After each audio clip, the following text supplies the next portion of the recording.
Fala meu amigo, fala minha amiga, em especial você, aluno do segundo ano do ensino médio regular do estado de Minas Gerais. Eu, professor Matheus, professor de História, venho trabalhando com vocês há um tempinho. A gente está chegando hoje, galera, ao volume 5, a semana 3 do volume 5 do PET. O plano de ensino tutorado que foi disponibilizado para vocês pela Secretaria de Educação do estado de Minas Gerais, ele vem sendo destrinchado, não só por mim, mas por vários colegas. E na aula de hoje, galera, o tema é O Sangue Continua a Rolar. Quem no nosso último encontro viu a Primeira Guerra, a gente vai fazer um vínculo da Primeira com a Segunda Guerra Mundial e entender que, primeiro, não são coisas dissociadas, são coisas afins. Mas antes da gente fazer o sangue rolar e ver a metralhadora cantar, galera, olha para cima aí, ó, tá vendo? Esse projetinho, para quem ainda não conhece, galera, é o Projeto Escola Online. Eu sei que a maioria conhece, mas para quem não conhece, vem comigo. Galera, o Projeto Escola Online, onde a minha disciplina, a História Online e várias outras estão inseridas, é um projeto onde a gente colocou em várias mídias sociais, como é o caso do Twitter, como é o caso do Facebook, como é o caso do Instagram, que agora está bombando, né? A galera está procurando informações e você encontra quiz, dicas. A galera do PET tem lá todas as nossas aulas disponíveis, o cronograma para vocês. E também aqui no YouTube, onde você vai encontrar os vídeos. E você que ainda não se inscreveu, galera, vai lá, se inscreve, ativa as notificações, dá um like, porque isso nos ajuda muito. E o canal hoje só tá desse jeito, só tá melhorando a cada dia por causa de você. Beleza? Então fica aqui mais uma vez o meu agradecimento, a minha gratidão. E antes de a gente falar sobre a Segunda Guerra Mundial, o que é de praxe? Roda a vinheta!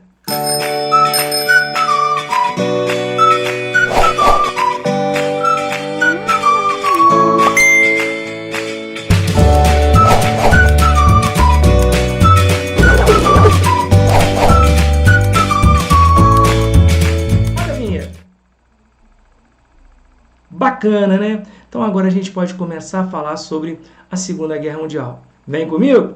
Bom, a Segunda Guerra Mundial. A Segunda Guerra Mundial, galera, fenômeno que de certa forma vai balançar o planeta de 1939 a 1945, é de certa forma fruto de problemas que não se resolveram na primeira. Veja um texto que ele fala.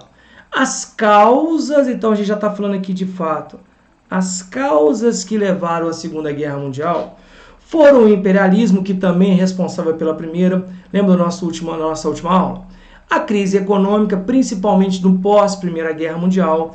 E aí, galera, aqui eu acho um dos maiores responsáveis pela Segunda Guerra Mundial. O avanço dos regimes totalitários revanchistas. Quando eu falo de regime totalitário revanchista, me refiro ao nazismo na Alemanha, ao fascismo na Itália e os outros que a gente vai falar daqui a pouquinho, com economias direcionadas para a guerra e expansão territorial. A Primeira Guerra Mundial, o Tratado de Versalhes, lembra? É aquele tratado que em 1919 você joga toda a responsabilidade para a Alemanha. Não vou falar que ela não tem culpa, mas culpar a Alemanha como responsável sozinha é covardia. Porque a Alemanha foi obrigada a pagar a indenização, devolver território, desmilitarizar o seu estado, fechar a fábrica de arma. Então tudo isso contribuiu. Sem falar que quando acabou a Primeira Guerra Mundial, nós tivemos a Liga das Nações. Liga ou Sociedade das Nações, que é um órgão que não funcionou, porque ela tinha o objetivo de tentar apaziguar, evitar conflitos. Se a Liga das Nações falava em manter a paz mundial e promover uma ajuda econômica, ela funcionou? Galera, se a Liga das Nações tivesse funcionado, a gente não estaria estudando a Segunda Guerra Mundial. Para quem conhece, galera, o Tratado de Versalhes, ele é um tratado que especificamente ele vai punir os países derrotados. Eu falo, gente, ele não vai punir os países, ele vai punir o país. Ele vai culpar a Alemanha. Então, a Alemanha, de certa forma, se torna vítima. Ela, como culpada, não vou tirar a culpa dela, mas responsabilizá-la sozinha eu acho muita covardia. Então, o Tratado de Versalhes ele pune a Alemanha, que saíra derrotada da Primeira Guerra Mundial com pesadas indenizações. Para você ter noção do que eu estou falando, o tratado ocorreu em 1919. Em 2016, outubro de 2016, a Alemanha findou a dívida do Tratado de Versalhes. Beleza? Então, esses países consideraram o tratado como injusto, humilhante e vingativo, o que gerou fortes ressentimentos de revanche nacionalista, o que contribuiu para a escalada dos regimes autoritários. Então, aquela história, quem bate esquece, quem apanha não. beleza? Então nós temos aqui os termos, né? Uma charge que fala sobre a Alemanha. Povo alemão, você será punido pelo Tratado de Versalhes. A crise econômica e social derivada da Primeira Guerra, porque não só os horrores da Primeira Guerra, mas, galera, o pós-guerra é muito complicado. Lembra que a gente falou na nossa última aula que a sociedade civil europeia apoiava a guerra? Então, de repente, a guerra acaba, deixando um rastro de destruição muito grande. Então, você pega a crise econômica e social derivada da Primeira Guerra Mundial e das políticas econômicas liberais, levou ao desemprego, baixa produção industrial, altas taxas de inflação. A Alemanha, galera, chegou a ter taxa de inflação de 13.000% ao ano. Isso é loucura. Fome, salários baixos e os banqueiros acumularam fortunas, especulando. Os regimes totalitários aproveitaram da situação para apresentarem soluções rápidas e mágicas. A ideia do Salvador. É o caso da Alemanha no buraco, aquele que chega apresentando um discurso que fala tudo aquilo que eu gosto de escutar, como o nosso conhecido Adolf Hitler. O discurso dele fez muito sentido. Beleza, galera? Então, olha, as elites passaram a apoiar a instalação dos regimes totalitários. Então, antes da gente julgar, galera, o nazismo e o fascismo, naquela época, latifundiários, vejam vocês, galera, latifundiários, grandes empresários, a própria igreja, apoiaram a ascensão dos regimes totalitários. Você está se perguntando, peraí, apoiaram Hitler? Apoiaram Mussolini? Sim, mas sabe por quê? Porque eles tinham muito medo, galera, do que acontecera na União Soviética. Para quem se lembra, quando nós tivemos a Revolução Russa, em 1917, galera, o que aconteceu? O mundo passou a viver com a ameaça de uma nova revolução socialista. Então, o medo de que os trabalhadores pudessem tomar o poder fez com que as elites apoiassem os regimes totalitários. Esses governos autoritários, antidemocráticos, defensores da violência, antiliberais, acreditavam na expansão externa por meio da violência armada. Vejam, defendiam o princípio do militarismo. É aquela ideia do Rapa quando ele diz que não é paz, é medo.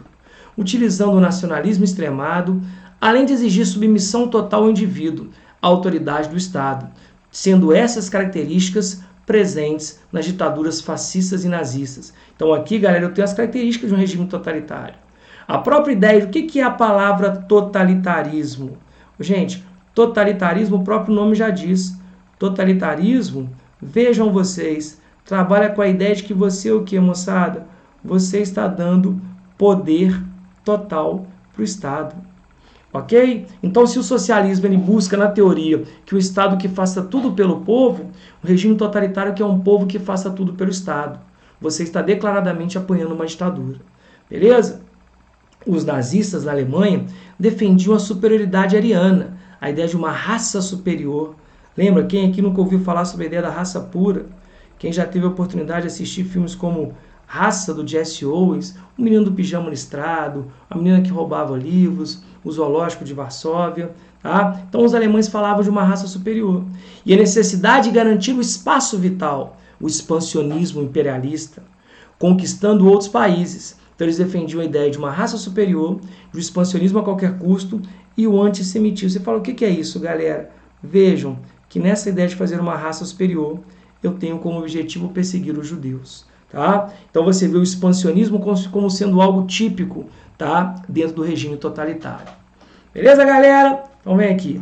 Nesse contexto, a Liga das Nações, criada após a Primeira Grande Guerra, para garantir a paz, fracassa por não impedir o Japão de invadir a Manchúria, que era parte do território chinês, e em seguida a China. Pra você ter noção, galera, o Japão, que vai fazer parte do eixo, ele invadiu a Manchúria e logo depois invadiu a China. A Itália invadiu a Etiópia. Você fala, eu vou começar a guerra por causa de Etiópia. E depois anexou a Albânia, no leste europeu. A Alemanha anexou a Áustria e invadiu a Tchecoslováquia, na famosa região dos Sudetos. Além dos nazifascistas testarem suas estratégias e seus aviões e armas de fogo na Guerra Civil Espanhola. Então, galera, vejam aqui que eu estou falando do expansionismo totalitário. E muita gente fala, mas ô Mateus, por que você não começa a guerra? O medo da primeira também gera a segunda. Porque você fala, depois eu faço, Mas é aquela história que eu falo, né? Hoje eu peguei a sua bolsinha, amanhã eu peguei a sua mochila, depois eu pego o seu celular. Se você não falar nada comigo, eu vejo que você tem medo de mim. E assim Hitler e Mussolini foram. Nessa brincadeira você tem a Liga das Nações que faliu, porque ela deveria ter tomado precauções e não fez. Beleza? No mesmo momento, a França e a Inglaterra investiram em uma política de apaziguamento, tipo, deixa para lá, em que consistia em ceder terras para a Alemanha, para evitar um confronto direto, referendada na Conferência de Munique, com a entrega dos Sudetos, que é uma região da Tchecoslováquia, para a Alemanha, pois enxergava em Hitler o mal necessário para combater o perigo comunista na União Soviética. Lembrando que todo regime totalitário, ele é, galera, antissocialista. Então eu acho que os capitalistas acreditavam que chegaria uma hora que os regimes totalitários iriam brigar com o socialismo. Só que quando eles enxergaram isso era tarde demais. Vejam que eu tenho aqui a figura de Hitler numa política de expansão. E todo mundo deixa. Beleza? E no deixar, a guerra vai acontecer. Tanto é que Hitler, livre para agir, invadiu a Polônia e assina o Pacto de Não Agressão, também chamado de Pacto Germano-Soviético, também conhecido por Ribbentrop-Molotov, que são os caras que assinaram o pacto, onde a Alemanha e a União Soviética fariam um pacto de uma não atacar a outra, se a União Soviética também não declarasse guerra à Alemanha. Nessa brincadeira, em 1º de setembro de 1939, quando então os alemães ocupam a Polônia e fecham o famoso corredor polonês, aquela brincadeira sadia que você já fez com algum coleguinha, só amigos que fazem, né? Aquela brincadeira onde só não vale tapa do que da sobrancelha para cima, o resto onde pegar, pegou. Mas veja, o que é o corredor polonês? É uma região onde você tem de um lado a Alemanha e do outro a União Soviética. É uma região tensa, porque você sabe que a qualquer momento o conflito pode acontecer. A Guerra Relâmpago, também chamada por alguns de Blitzkrieg, que é uma guerra que a Alemanha fazia como ninguém, que consistia no ataque utilizando tanques, aviações e depois com a chegada da infantaria, ou seja, eu ataco por terra, céu e água, que conquistou rapidamente a Dinamarca, Holanda, Bélgica e a França, além de derrotar o exército inglês no território francês. Então, rapidamente, galera, os alemães nazistas varreram a Europa Ocidental. O mundo se apavora. Tá? Você percebe aqui a esquadrilha alemã, a famosa Luftwaffe, famosa pelos ataques relâmpagos. Os ingleses desenvolveram o radar e resistiram aos ataques aéreos e os constantes bombardeios, obrigando os nazistas a adiar a invasão, porque há um momento, galera, que os alemães tentaram invadir a Inglaterra. Só que você sabe de geografia melhor do que eu, e lembra que a Inglaterra é uma ilha. E por mais que os alemães tentassem, eles não conseguiram. Inclusive o primeiro-ministro inglês, Winston Churchill, ele fala a célebre frase, que nunca tantos deviram tanto a tão poucos. Se você depois quiser ver, assista um filme chamado O Jogo da Imitação. Então, os alemães não conseguem invadir a União Soviética. Nesse momento, então, eles recuam e vão partir para a direção dos Balcãs. A Alemanha, para manter o avanço, precisava de petróleo, minerais e cereais soviéticos. Para garantir essas necessidades, o exército nazista inicia uma invasão à União Soviética. E você se pergunta, e o pacto de não agressão? Então, galera, amigos, né, guerra à parte. Então, eu sou amigo até o momento que me convenha. E aí, galera, de repente, eu estou chamando a União Soviética para lutar contra mim. Nesse mesmo momento, galera, os soviéticos tentaram atacar, os alemães tentam atacar a União Soviética. E assim, galera, dizem que se Napoleão soubesse geografia e Hitler soubesse história, o caminho do mundo era outro. E aqui está a prova. Quando os alemães atacaram, a União Soviética usou a famosa terra arrasada. O que é isso? Os soviéticos, mais uma vez, destruíram suas cidades, envenenavam mananciais de água, queimavam plantações, destruíam cidades, para que quando o exército alemão chegasse, ele não encontrasse o inimigo e esperasse o frio chegar, que é um frio rigoroso. Assistam, galera, um filme chamado Círculo de Fogo, que ele conta a história de Vasily, que é um atirador de elite. Muito legal para você entender a tentativa de ocupação nazista na União Soviética. Então, nesse momento, os nazistas sofrem a sua primeira derrota, e aí você acaba quebrando o mito de que os nazistas eles eram invencíveis. A União Soviética passa da defesa ao ataque. Em alguns meses, os alemães foram derrotados. Os nazistas que tentavam atacar saem da União Soviética derrotada. Tá? Então você vê aqui o exemplo da terra arrasada, quando então você não encontra nada. No Pacífico havia uma disputa entre Estados Unidos e Japão. O ataque japonês à base norte-americana de Pearl Harbor. Gostaram do inglês britânico? Então, galera, em dezembro de 41, a base norte-americana de Pearl Harbor estaria sendo bombardeada. E aí eu estou trazendo os americanos para a guerra. Vejam, galera, estou tendo a União Soviética entrando na guerra do lado dos Estados Unidos. E aí, galera, nesse momento, você faz com que o país entre na guerra e definir os blocos. De um lado, você vai ter o famoso eixo, que é a Alemanha nazista, a Itália fascista e o Japão de Hirohito. Então, você vai lembrar do eixo Roberto. Roma, Itália, Berlim, Alemanha e Tóquio, Japão. E os aliados eram Estados Unidos, Inglaterra, União Soviética e França. Para quem gosta de história, é um fato curioso. Estados Unidos e União Soviética estão lutando juntos. Beleza? Aí a guerra começa a mudar. Por quê? Porque nesse momento que eu estou bombardeando Pearl Harbor, a famosa pérola do Pacífico, os americanos entram com o pé no peito. Diante disso, galera, o que vai acontecer? Os aliados, que a gente vê que são aqueles que lutam contra os regimes totalitários, fazem uma contraofensiva com os Estados Unidos, derrotando o Japão na famosa Batalha de Midway. As tropas nazistas são derrotadas no norte da África. Aí um adendo aqui, ó. O Brasil começa a participar da guerra, mandando tropas com a Força Aérea Brasileira e a Força Expedicionária Brasileira. Eles retomam o Mediterrâneo e a Itália é derrotada. Os próprios italianos se voltam contra Mussolini. Os aliados embarcam na Normandia. Todos aqui já devem ter ouvido falar sobre o famoso Dia D. E a Alemanha passa a ser bombardeada pelas duas frentes. A frente que vem da França e a frente que vem da União Soviética. O exército anglo-americano na parte ocidental e o exército russo na parte oriental. Então vejam, a Alemanha sofre ataque de dois lados. Hitler suicida quando ele sente o cerco. E o exército alemão assina a rendição incondicional. Havia um pacto, galera, não sei se vocês já viram um filme chamado A Queda, As Últimas Horas de Hitler, que todos eles da alta cúpula se matassem, só que muitos não tiveram coragem. O Hitler se mata e aí diante disso a Alemanha assina sua rendição. Era para a guerra acabar em abril. Só que enquanto todo mundo falava do fim da guerra, os japoneses têm uma notícia não muito agradável. E aí, galera, como dizem que os japoneses não se renderam, em agosto de 45, duas cidades americanas, Hiroshima e Nagasaki, sentem o golpe de uma bomba atômica.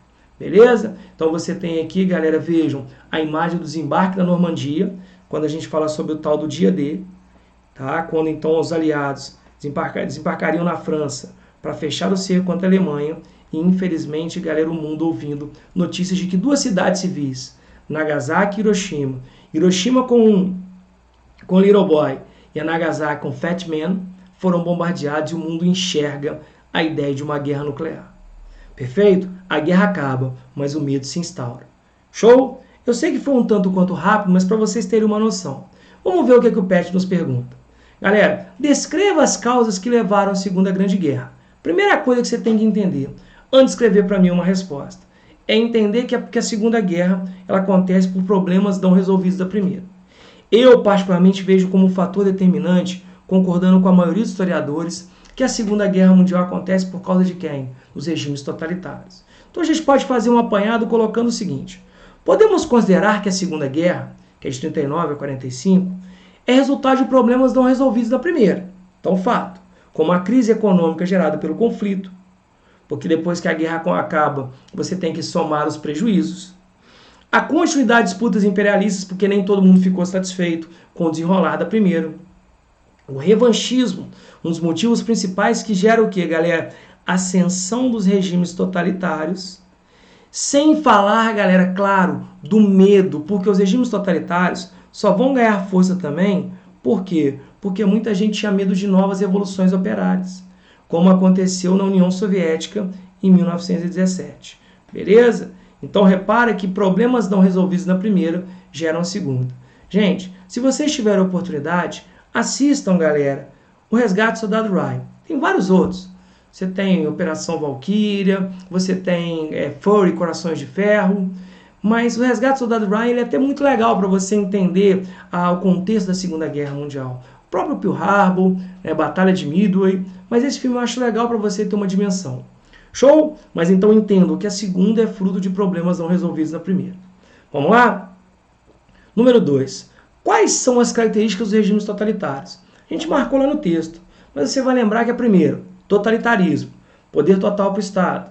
Regime totalitário ditatorial porque ele é antissocialista, ele é antidemocrático, ele é antiliberal, você abre mão dos seus direitos em prol do Estado, ele é nacionalista, ele é militarista, ele é expansionista, teoria do espaço vital, a ideia do culto ao líder.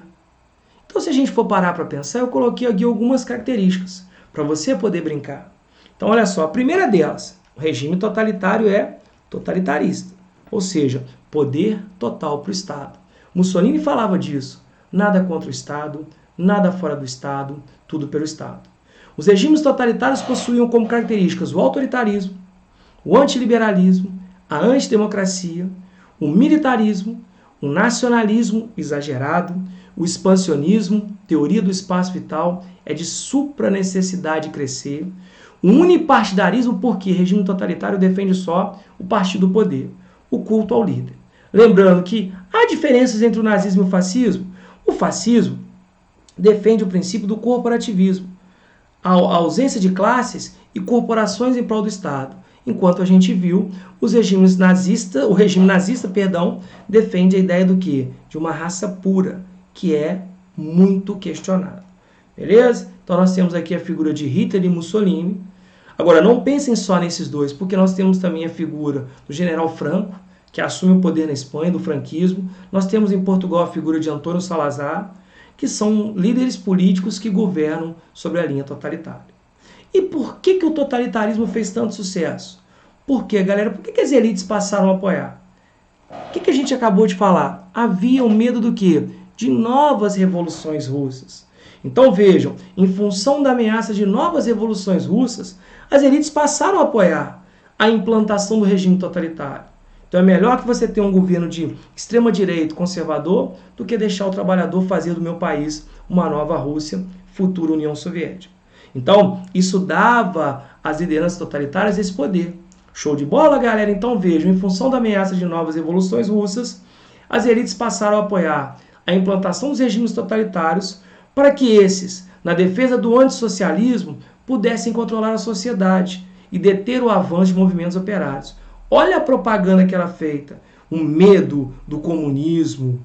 Vejam o comunismo como monstro, o judeu como problema. Então tudo isso justifica, galera, o apoio dessas elites.